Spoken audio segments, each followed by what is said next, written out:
We'll begin. Good afternoon, everyone, and welcome. Thank you so much for joining today's webinar, the Findhelp webinar, Connecting People to Programs. My name is Joyce Seha, and I'm the Coordination Support Specialist with the California Department of Public Health's Comprehensive Cancer Control Program and CDOC. It's a pleasure to welcome all of you to this session. Today's webinar is all about making sure individuals and families across California can access the support they need, whether that's healthcare, financial assistance, caregiver resources, or community-based services. We'll explore some tools and strategies that'll help build the gap between people and the programs designed to support them. So we're excited to share some insights, answer any questions you may have, and highlight how collaboration across systems can make a real difference in people's lives, whether you're in healthcare, an advocate or community partner. Your role in this work is vital, and we're glad that you're here. So we'll start off with some housekeeping before we begin and get into the meat of our content. So all participants have been muted. Feel free to ask any questions you may have in the chat box throughout the session, and then towards the end, we will have a Q&A, and there you may come off of mute or raise your hand, and the webinar is being recorded. So please join me in welcoming Teresa or T. Carrera-Abrams. She's a dedicated advocate for community access.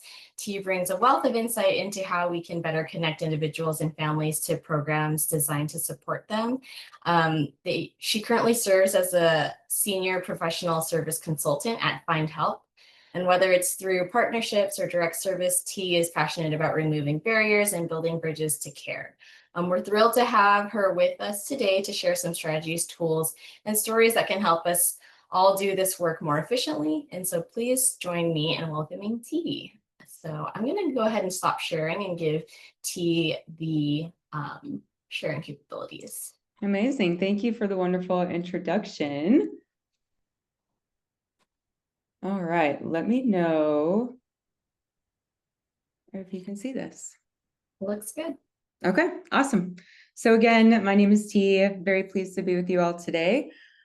Just wanted to go over what you can expect. So just a brief overview. We're going to start with what is Findhelp. Just for fun, in the comments, I'll review them later. How many of you are familiar with Findhelp and the work that we do? But otherwise, we're going to go over how you can leverage this free resource to support your community. And if you have any listings on our site, how you can claim that and what that means. And then we're actually going to spend a chunk of time in a live demonstration. I'm going to wear two different hats. So I'm going to wear a seeker hat initially, just to show you some of the core functionality that's available. And then I'm going to put on that navigator hat and go into a more purposeful demonstration based on some real life examples. So then we'll look at, takeaways, next steps. I'll make sure to pause to answer any questions that anyone has. But the goal here is to really go over how you can search for and refer to services to get people connected to programs in your area. And so first I want to mention our mission because it really is rooted in everything that we do. Our mission at Findhelp is to connect all people and the programs that serve them with dignity and ease. This is important because we really do believe that everyone deserves ease of access to programs and the dignity of a response to requests for assistance. And so we know that this can be challenging. Does somebody meet eligibility criteria? Is there general resources available? What insurance do they take? And so on. We are the solution that aims to try to take away and lift off some of that burden for both the organization and the person who is seeking help. So what is findhelp.org? So hopefully you already know a little bit. If you don't, it is the largest online search and referral network that lists all free and reduced cost services like medical care, food, housing, and other social services. It is completely free to use for those seeking and also for community organizations. It was founded in 2010 We started by listing out social services that people could find and connect with, and now it's accessible to anyone nationwide. We have well over 1,700 programs listed in every single zip code throughout the United States, including Alaska and Hawaii. So pretty large. And so what we are really saying when we say that we are the largest search and refer network is that we're a fully comprehensive ecosystem for social care. So we are a dynamic platform that can facilitate screening and assessments, resource discovery, progress tracking, closed loop referrals, and all the way through payment facilitation and impact assessments on individuals and their communities. This is important because it's always good to make informed decisions based on real life data, wherever it is that you are. So it's too hard to navigate the system, right? We know firsthand how hard it can be and how overwhelming it can be. We're not like retrying to solve that problem. There is a problem though that I'm sure everybody on this call has faced, and that is it really does look this complicated, right? So you have your seeker or the person that you're navigating for, and you have the process and time, and is this the right fit? And then back and forth communication just to get to the programs. And so what we're trying to do is we are trying to simplify. So we are trying to do that by allowing individuals or those helping them to do a simple search within their zip code, browse available programs, and directly connect to those programs through the platform. We also want to ensure that those connections receive a response, and more on that later. But overall, we just want to make it easier for people to find the services and navigate the system. We find that many times that someone's searching on behalf of someone else, teacher, nurse, care navigator, could be family members, etc. The idea is really that one-stop shop with all of those services in one, so that they can get all of the help that they need. So we take a no wrong door approach. You may know one of our partner versions of the site, such as UCSF. Findhelp.org partners each have their own branded public-facing version of the site as a service to their patients and their broader community. What we like to reference is that there's no wrong door, meaning that Findhelp is the center network. It is the ecosystem, period, overall. And then each of those sites, each of those other sites here, all speak to each other. So these are just the doors. So we have one house and many different doors, and none of them are wrong. They all talk to each other. If one updates information here on a program, then those over accessing this site will also see the same information. And I'm going to pause just to check chat and Q&A.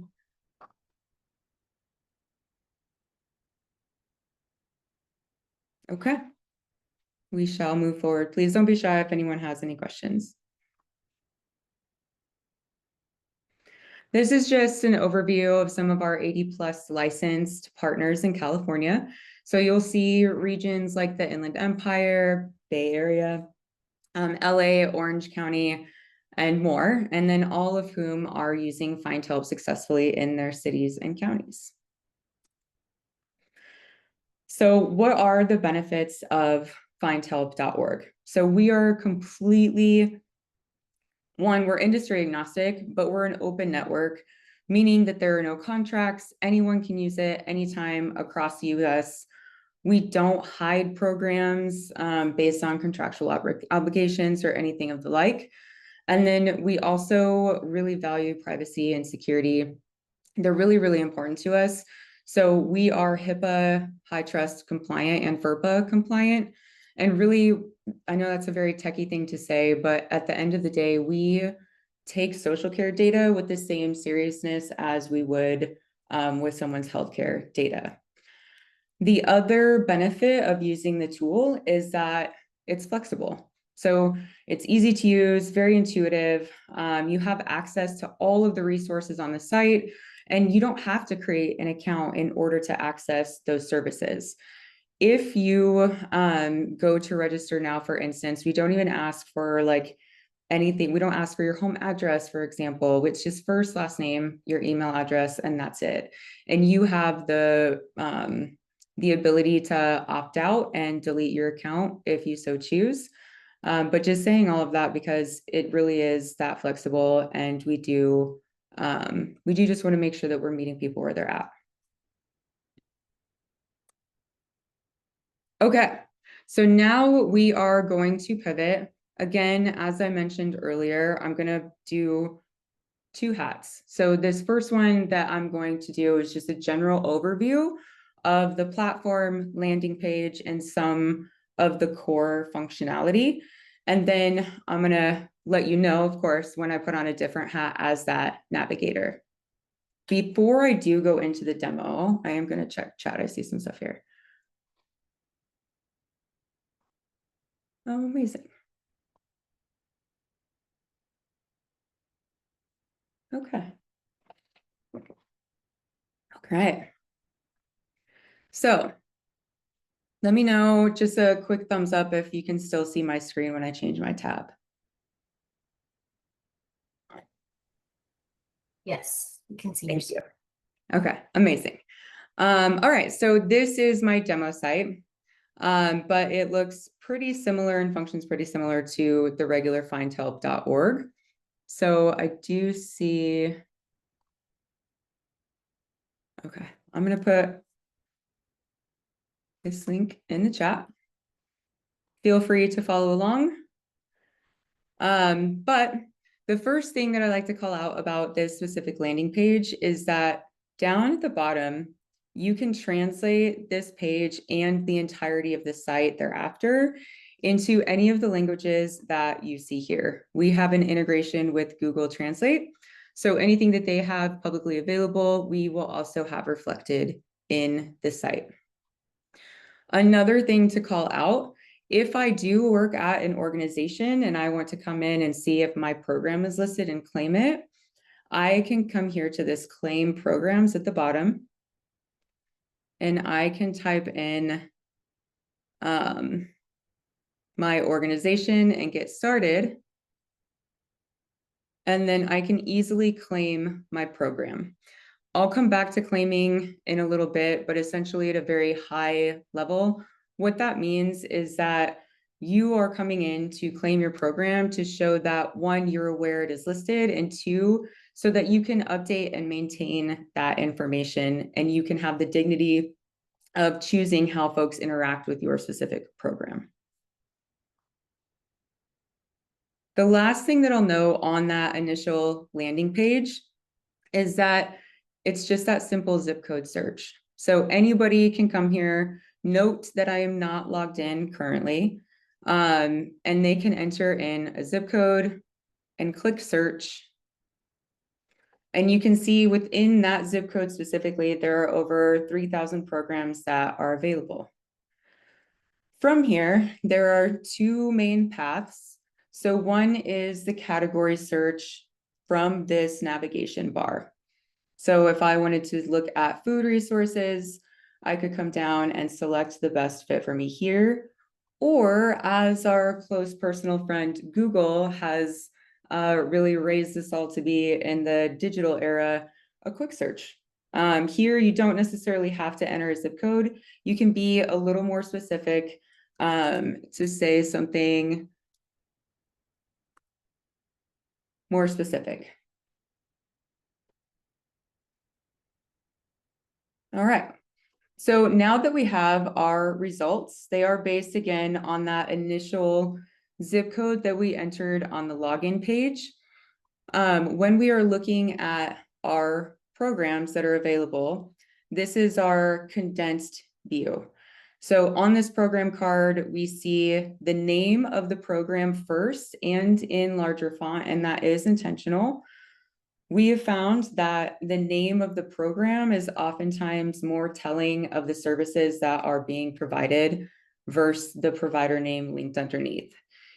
If you wanted to see what other programs that cancer support community might have, you can click into their name and it will show you all of the programs that they have available.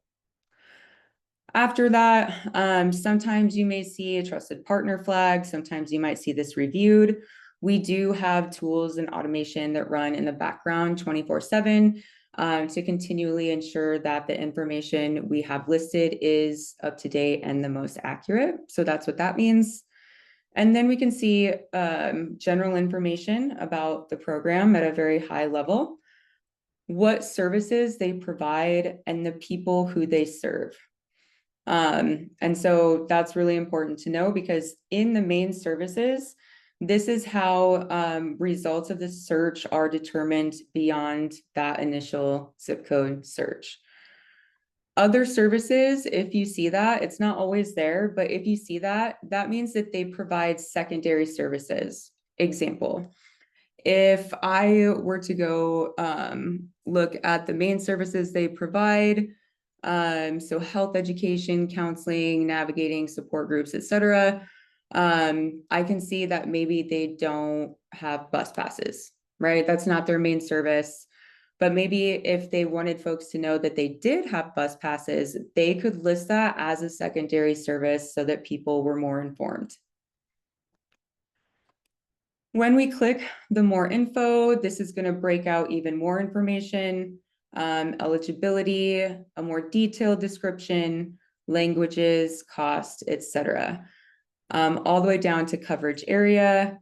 And if they had an office that wasn't administrative, you would be able to interact with that here as well. Few other things on this view before I pause for questions and put a different hat on. There are ways that as a navigator, or even as an individual or a family member navigating on behalf of, a parent or sister or whoever, I can save programs. When I do click save, it will require at that time that if I don't have an account, that I register for one. This is all very like new age digital. Everybody's probably very familiar with that concept. But even still, I just want to reiterate that unless you go to save your program, you are still welcome to use this anonymously. We will not stop you from connecting with those programs. The benefit of this, I'll kind of show in detail after I put my second hat on. Then we have the ability to share. So we can send a system-generated email directly to whomever we wish. We also, within this email, have the ability to translate the content of the email as well. Also Google Translate, so whatever they have available, we will have available as well. We can also send a text message. So our name, what the number is, and what language that they would prefer. And then if you are a program manager, or this program is yours that you've claimed already, you can share this directly on your Facebook page. Anybody can share it on their Facebook page. It just doesn't allow the ability to share directly with the person through Facebook. The notes are just for you. Also will require you to create a user account. They're not viewable by anybody else. It's just if you had information or preferences or anything else that you wanted to save, you could do that. And if you're ever perusing the site and you see out-of-date information, or maybe you were looking for shared cancer support because you knew that they had another program that wasn't listed, you can use this suggest button and send that to our team for review.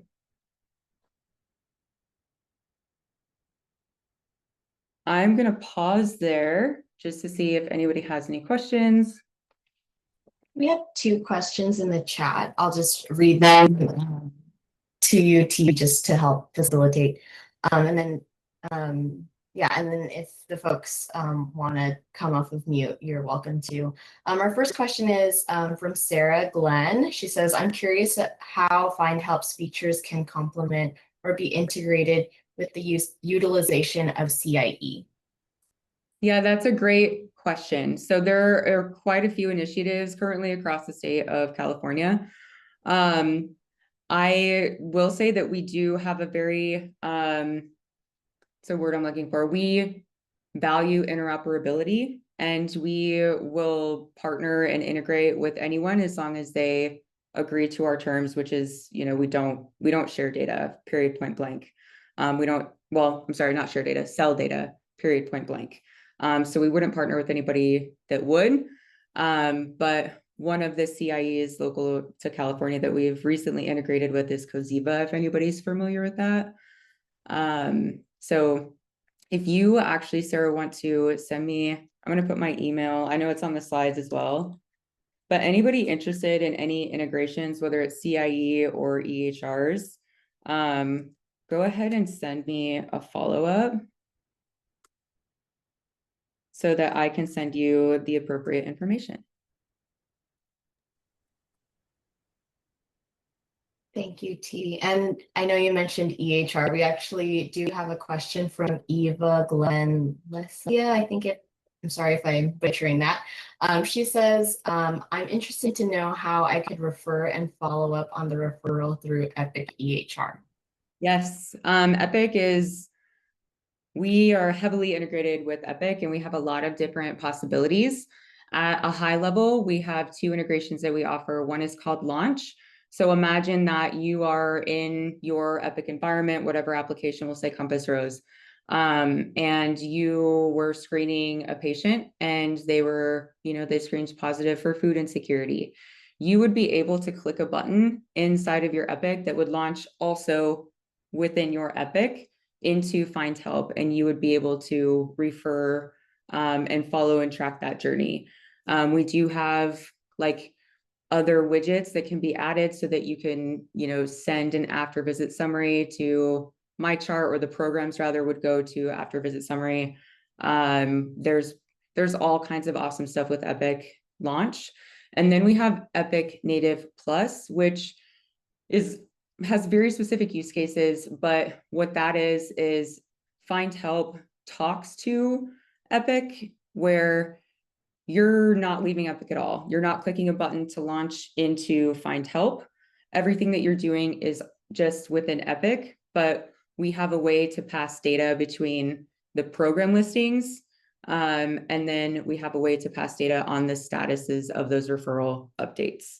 So happy to follow up with you with more information and visuals, because I know I'm a visual person when it comes to talking about integrations. Yes, thank you so much. I would appreciate that. Yeah, happy to. My email should be linked there. If you just want to shoot me a quick note, that way I can follow up. That would be awesome. We have one more question. This was submitted in the Q&A specific section. This is from Margaret. They say, I'm curious how locations for a program work for programs that may be partnered with multiple clinics. Yeah, that's a really good question.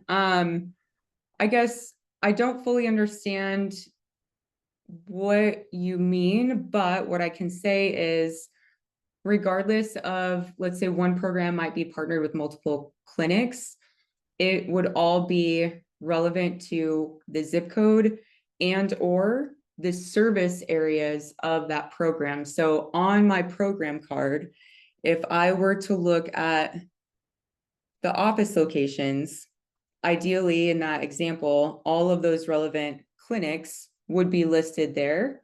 And so that would help drive that program to the search results based on the different location it was being searched.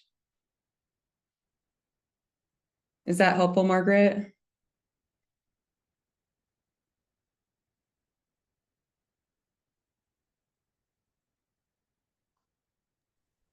All right, amazing. Thank you. Great questions, by the way.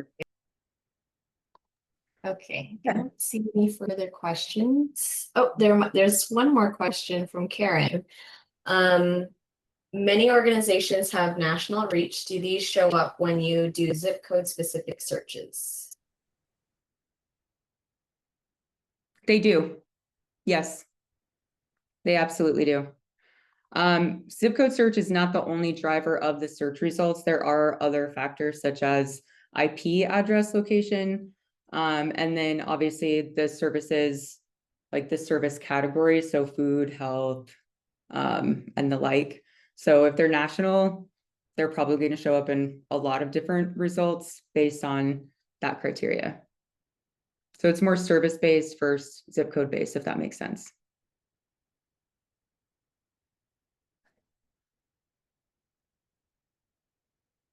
Okay.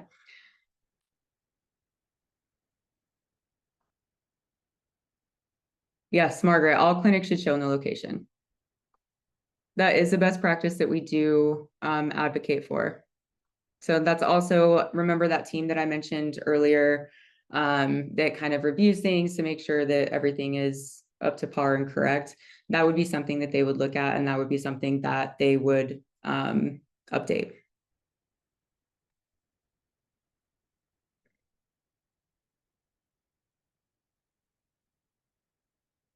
All right. Okay. So now we are going to switch hats. And now I'm going to log in. So the hat that I am wearing right now is a navigator hat. So I am working with a gentleman named Mark, 60 years old. His background is that his spouse recently passed away after a long battle with cancer. He shared that he's been dealing with grief, isolation, navigational matters like managing finances and household tasks. And so the goal that we have is to help him find some grief resources, whether that's connecting with other widowers, locating services that can help with some of those household maintenance items, and anything else that might be beneficial for Mark. So as that navigator, it does require that I log in or have an account. Again, I can claim my program. That automatically will cue you to create one if you haven't already, or to log in if you haven't already. So I'll just take a moment to do that now. So as a program claimer, you can see that the homepage here looks different than just as an anonymous seeker. So the other benefit as a claimer to an organization is, now that I've claimed my program and I have an account, I can leverage the free suite of tools. I will just do a quick pause to say, if anybody is interested in learning in depth about the suite of tools, please email me and I can share some information. And if you want, like, we can schedule some one-on-one time. But at a high level, this is what we reference when we say free suite of tools. And so again, I am working with Mark and we want to find services for his needs. So especially around grief support resources, maybe other peer-to-peer, and anything that might help him with his financials and household situation. So again, I am just going to start this by going into a zip code search. But now I'm going to show you two things. I'm going to be a little more specific in my search criteria. And I'm also going to go back to that save function and those favorite folders. And so as a navigator with Mark, we're going to make the assumption that I've worked with Mark before and that I have already created some lifelines based on need because of the line of my work. So here in this free word search box, I am going to type cancer survivorship and select one. So now that I've done that first layer of searching, now what I can do, instead of just scrolling through all of my cards, is I can come up here to these personal filters, and based on the situation that I described, I can further refine those programs. So I'm going to say seniors or adults, because we don't want to count that out. And then we can say anyone in need as well, grieving as the emotional state, all cancer survivors,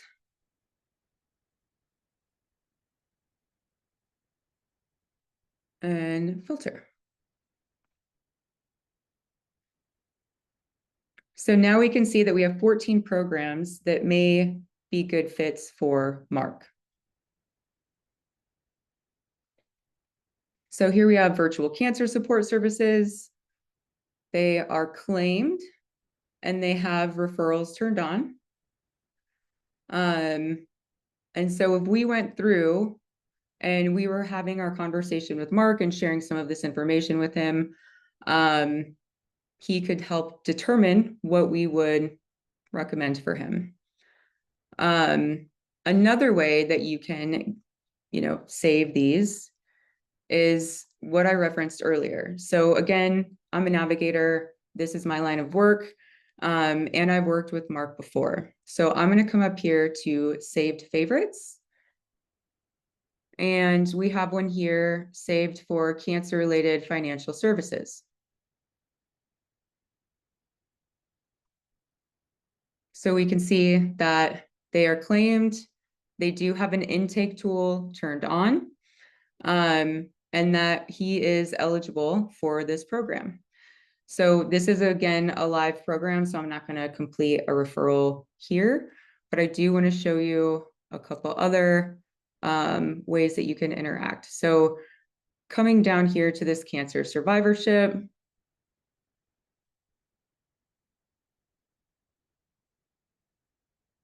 we can see all of these here.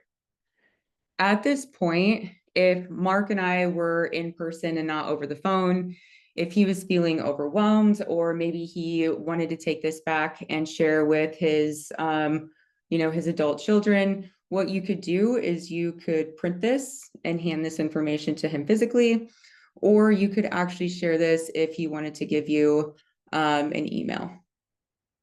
You can also generate just a quick link that you could put into a text message or an email or whatever the case might be. From there, they could self-navigate, they could call you back and request that you place a referral on their behalf. It really just depends on the situation. Okay, so I am going to go to my demo program so that I can go through with an actual referral and show you what that looks like. Unfortunately, we do not have any wildly wonderful fitting demo programs, but we're going to pretend that this housing supports is those household tasks. So again, I found a program that my person Mark is eligible for, and I've determined that they do have referrals turned on. So when I click refer, I'm going to check I'm referring someone else. And again, the assumption is that I have already been working with Mark. So I'm just going to select his name, and then it will automatically fill in my form. If this was the first time working with somebody, you would just insert their name and the best contact method. We do require one, so at least an email and or telephone. We do encourage you to make sure that their preferred language is listed here. And in this example, we'll say Mark wants to be reached by email. There is a section here, I know it's really small on the screen, but there is a section here to add a comment. You don't have to. If you choose, this comment will go to 3 people. So first and foremost, this comment, when it is sent to the organization that you are referring Mark to, they will see the comment. Mark will see the comment in the system-generated email that he receives, and you all will be able to see that comment because you're the ones making it in this example. Something that might be helpful for that organization to know is maybe Mark is hard of hearing. So that way they know that they should turn the volume up. An important aspect of Findhelp is that we are a per referral consent organization. And so what this means is that we are verbally receiving consent of our sending their information to the organization, and also receiving their consent for the organization to reach out to them for those services. So once I check that, we can click send. And we get this nice message that says, we emailed your referral. What's next? Do you want to print the program details, etc.? What happens at that point when it is just this simple refer, or what we refer to as a one-step referral, is the organization will receive an email alerting them that they've received this, this referral for services. And then they can choose to outreach directly to the person, so in this case, Mark, or they can choose to log into their inbound referral dashboard, which I will show you now.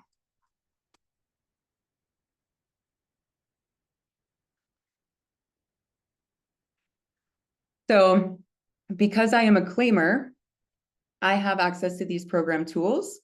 So as part of those tools, I can use this inbound referral dashboard. If I have multiple programs, they will each be listed separately here on the side. But nevertheless, so we'll kind of lean into,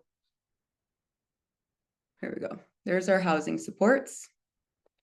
And look what we have here. Let me pause and ask you, do you want me to make this bigger, or can you see it okay? Maybe you can make it a little bigger.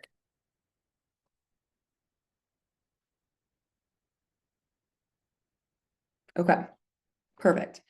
So from this inbound referral, we can see the date that they were referred on. We'll have the applicant's name. So this is the person seeking services, excuse me. We'll see who they were referred by. And then if it is that referral comment, we'll be able to see that here. We'll also be able to see when that referral was last updated, whether that was by us or by the organization. From here, you can launch into that person's profile, which I'm just going to do a really high overview, just for the sake of time. But from here, we would be able to see that specific referral, and we could update the status to, maybe in this instance, Mark was able to get help. And so that status update would be reflected across our account. It would be reflected across the organization's account, etc. Mark, in this instance, because he got that system generated email confirmation, he also, from that email, has the ability to update the status. It's a very general, like, were you able to receive help, etc., yes or no. And that would also update the status too. Other general information as a navigator, you'll see your person's personal info. If you have a team that is with you on the platform, you can assign certain people to certain seekers. And you can use this tool to add goals or make notes or, you know, monumental milestones, if you will. What question? Let me actually go into people I'm helping. So any program can be claimed by multiple people. However, as a program claimer, the first program claimer, I should say, I can come to my program tools and I can invite other team members to help me manage programs. It can be program specific, but those folks, when they log in, will not see this My Program Tools unless their person who added them made them an admin. If they're not an admin, they will only see the people I'm helping dashboard. So I'll show you what that view looks like. I am, just want to put this little note in here. I am not a program claimer on housing supports, where we referred Mark. So that's why we're not seeing his name here. But at a high level, this is what you'll see. You can, again, filter by assignee if that's how your organization is leveraging it. You can do a quick search, but essentially it's the same experience when you click into the person that you are helping.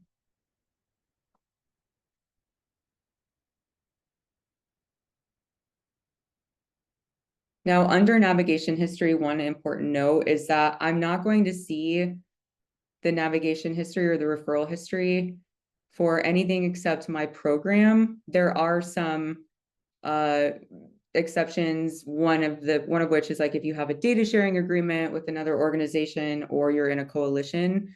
But I just wanted to call that out here. So that at a high level is what the experience would look like from the point of referral to the point of receiving the referral. What questions can I answer on finding programs, favorite folders, referring, and then the experience of logging in as that organization and doing the outreach? First question comes from Karen. What is practice / most efficient way to make multiple referrals without having to ask patients' consent to refer each time? Is there a global referral consent, or is it okay to ask, can I refer you to multiple organizations? I love that question so much because like simplicity is the ultimate sophistication, right, Karen? It would 100, if it was up to your organization or okay with your organization, it would be perfectly acceptable to ask the question, is it okay if I refer you to multiple organizations? Do I have your consent to refer you to these services that you are requesting? And you can make a note here in that profile that says something like, I received consent to refer to, X, Y, Z. And then that way it is noted, it is logged, and that's all it would take. But functionally speaking, when you go to refer, we are again a per referral consent. So you would have to check, it would have to be one referral for each, and then you'd have to check that consent box.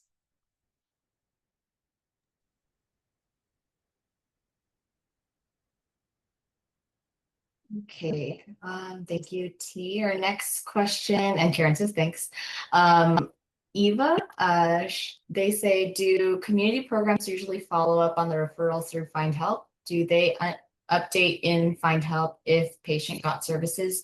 Is there a known rate of adherence? Also, wonderful questions that I appreciate. I'm going to start with the first one. Do they usually follow up on referrals through Findhelp? It wildly depends. So if they are already familiar with Findhelp and they already potentially have partnerships or use the tool for their own workload and work cases, it is very common to update through Findhelp because most oftentimes they're also providing additional services. Example, I work at the housing authority, right? I don't have any services available for grief support. So best practice would be, okay, I know that I have Mark in front of me. Yes, I was able to provide him with housing services, but I don't want him to leave without having access at least to other grief resources. So I would be able in that moment to actually search and refer on Mark's behalf. They don't have to log into the tool. It does depend on what type of referral mechanism or intake tool the program has. But if it's that basic referral that I demoed, the organization can just work that referral through their email and then update the status of that referral via that email. That is very common. We don't try to be, we don't try to impede any workflows that they have. We understand that they're generally smaller teams that have specific workflows, and we don't want to be burdensome on them.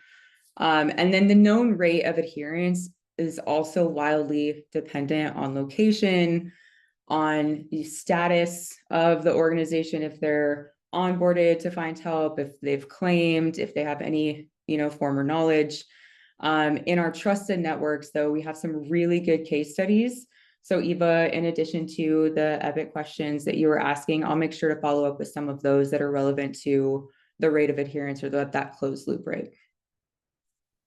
Thank you. And I'm not sure if I missed this, but whenever we do the referral, the programs might get it through an email, say, and then do they reach out to the patient or how does the patient or the patient knows they have to, you know, find them, or who reaches out to whom?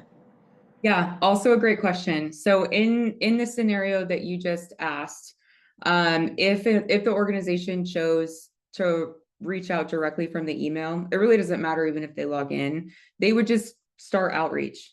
They would just contact that person and say, hey, I received a request for services, and then they would go from there if they had further, excuse me, if they had further like screening questions that they needed in order to best service them or determine eligibility, that kind of a thing. But yeah, they get the contact info in that email, and they would be able to do outreach immediately upon receipt. Okay, great. Thank you. And then David, if you could please email me, I'd love to connect with you and walk you through that. All right, thank you. You're welcome, my pleasure.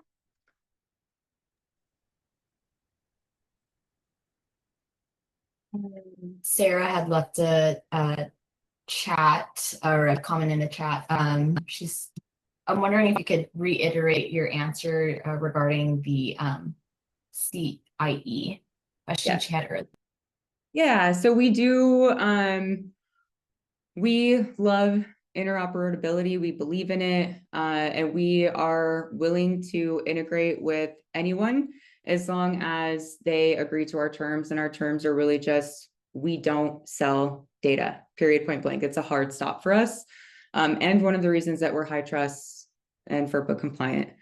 However, that being said, we did recently integrate with COSIVA, which is a local CIE in California, as I'm sure you know. So the answer is yes, it can complement, because it's providing that visibility and enabling that whole person care. So I think oftentimes a lot of doctors who may service patients in EDs that aren't part of their normal health system run into something where they might have to order a CAT scan, but maybe that patient just had one 3 weeks ago, but they don't have access to those medical records, so they have no choice, right? So I think, yes, it does complement, and I'm happy to follow up with some more information on that front if you would like. Does that answer your question? Yes, it does. Thank you so much. My pleasure.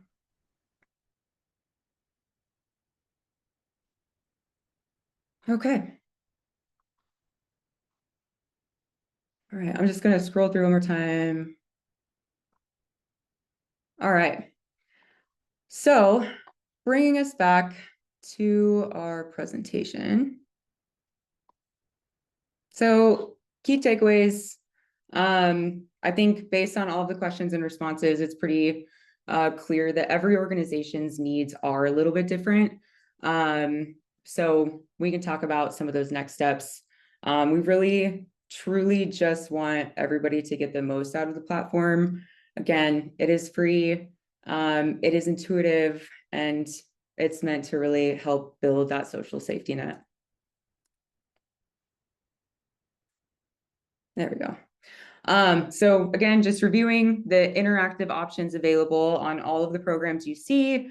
You have the ability to save favorites. Yes, it does require a login. We only ask for your first, last name, email address. You do have the ability to share, and the ability to refer to those programs. And so again, as I mentioned earlier during the demo, if you frequently work with an organization that you don't see listed, or you happen to know that an organization that is listed has other programs, please, please, please do not be shy. Please click the suggest button, enter that information so that our curation team can review and get those folks added. And then, as we also spoke through, if an organization has activated referrals, then you can complete this form and send it through. It is the easiest, simplest, quickest way, or that one-to-one referral pathway, if you will. If you are the one receiving referrals through that My Program tools, you get to decide who receives those referrals on the back end. So again, giving you the dignity of really owning the workflow of where that referral is going and who is responding. And so again, it's just this little teal button that says refer. If you're not logged in, this can say contact. Sometimes both are the same thing. Just like to call that out. And then this is that seeker profile where you can manage the people you're helping. So being able to communicate with others in your organization, leaving notes, making assignments, goals, editing information. There are sections in that profile where you can upload helpful documents. Maybe you're working with someone who is in between housing and they want to give you, a copy of their employment history or whatever the case might be that might be helpful for you to manage the resources that you're providing. So we really do try to make it as functional as possible, again, without being burdensome. And then kind of bringing it back to center, right? Like what's in it for me as an organization? When you claim your program, you have access to the free suite of tools. You can manage your program in full. And then you also have the ability to manage the people you're helping, but you also have access to multiple different dashboards that will help you show your impact. Again, we don't have a lot of time to go through that today, but if anybody is interested in that level, please email me, and I'm happy to start that process with you. There is, or should be, there should be a link towards the bottom of the deck. So if you've not seen the deck already, you are in for a surprise because you didn't get just one appendix. You got 2 appendixes. I really wanted to make sure that you had like the full armor of, okay, what are all the other functionalities besides what T talked about today? And then I also wanted you to have like a quick and dirty getting started.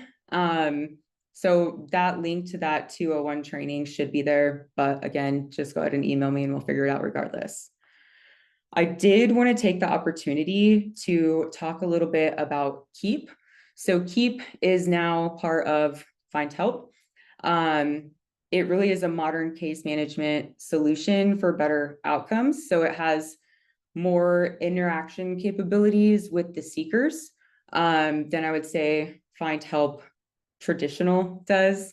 But it gives you the ability to manage your clients, your documents, forms, private case notes, easy inbound, outbound referrals that is powered from the Findhelp network, free client tools. So one of those that I really appreciate and think is, I'm surprised that hasn't really existed until now, is a free data locker for the people that you are helping. So when I say that, I don't mean one that you necessarily access. It's not the same as managing those documents and those case notes. They actually get a digital locker that's free that they can access in perpetuity forever. So super cool. Other best part is free to use, no app required. And it's private, safe, and secure, just like Findhelp. So in your appendix, your second one, there is a QR code if you're interested of learning more or even interested in potentially leveraging. Again, it is free. Our Keep team is amazing. You can go ahead and scan that and sign up, and that team will be in touch with you. All right, so this is just my head, but feel free to email me for anything. I'm here to support you. I'm here to support your endeavors. You guys all do very important work that honestly is just as essential as breathing air. So I appreciate the things that you do, and I am here as a resource for you. Thank you so much, T. I'm just going to go ahead and share my screen and kind of close out. Before we wrap up, I just want to extend a heartfelt thank you to our presenter today, T, for sharing such valuable insights and practical strategies with us today. Thank you so much for the tools that you shared that will help us all do our work more efficiently and with greater empathy. And so I'm just sharing the, please complete the short evaluation. And I also wanted to give a shout out to some folks that I see have attended. We have our two CDOC Survivorship Workgroup chairs, Daniel Rivas and Catherine Thompson. And we also have Karen Stronach from UCSF who helped collaborate with us on this webinar. So feel free to come off mute and share any insight. Sorry I put you guys on the spot, but I just wanted to give a shout out to y'all. And I'll stop sharing my screen.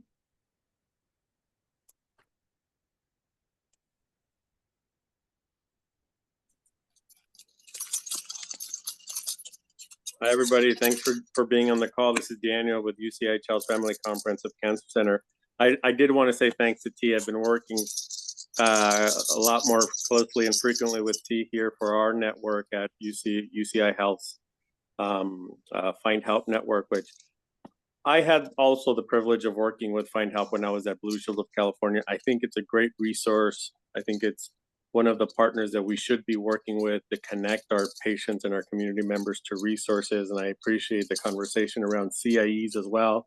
So Findhelp is part of the ecosystem that we should be using to connect our patients to each other. So thank you, T, for your time today. And I would encourage anybody who has questions about Findhelp, reach out to T, see how your organization can get on there if you're not already there. And then for our Orange County people, if you are interested in getting onto UCI Health Network, please reach out to me or to T. Well, we're just starting to build our network for Orange County and make sure that we're connecting our partners together.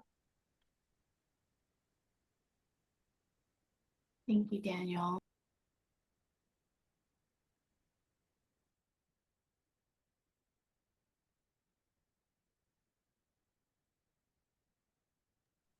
All right, actually, before we conclude, I'm going to put my email in one more time, just in case folks joined after I posted it the first time, because I know Zoom chat does not save them. And then again, it is in one of the many slides that you will be receiving. So